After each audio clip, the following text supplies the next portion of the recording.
This is a continuation on my complex numbers project for numerical computation. So in the video I submitted, I stated that I wasn't able to find a method to solve for all the roots of a polynomial.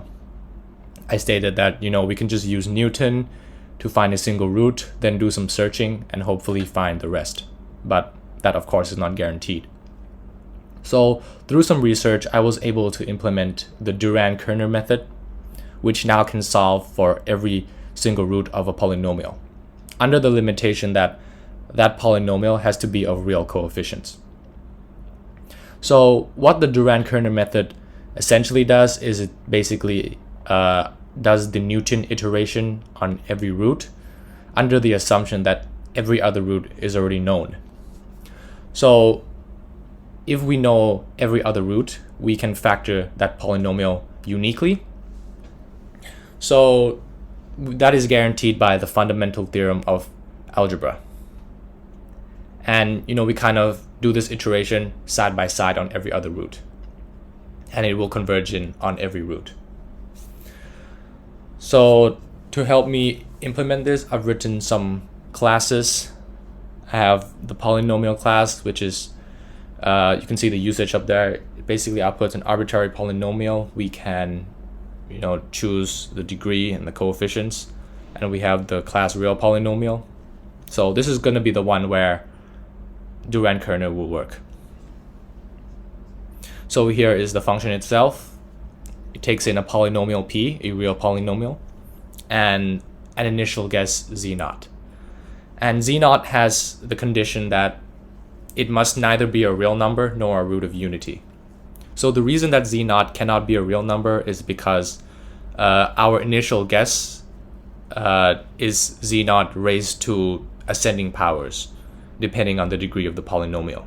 So if z0 is a purely real number and we raise it to big powers, it would just blow up on the x-axis, and it would never converge to any root.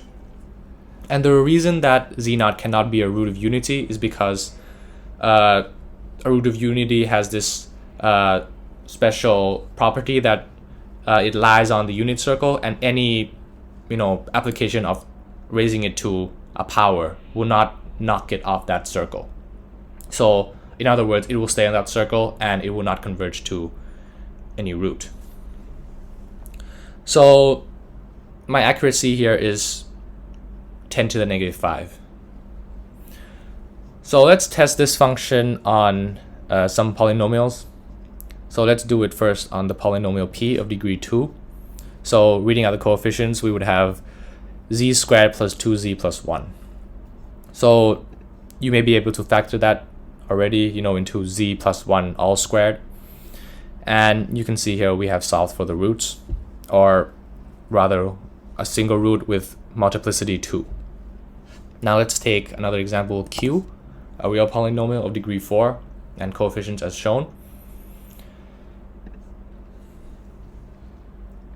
So there we have all of the roots of this polynomial. So that's kind of it for this update. If I do have enough time, or if I'm able to do this for polynomials of complex coefficients before the submission date, I will record another update video. But this is it for this part.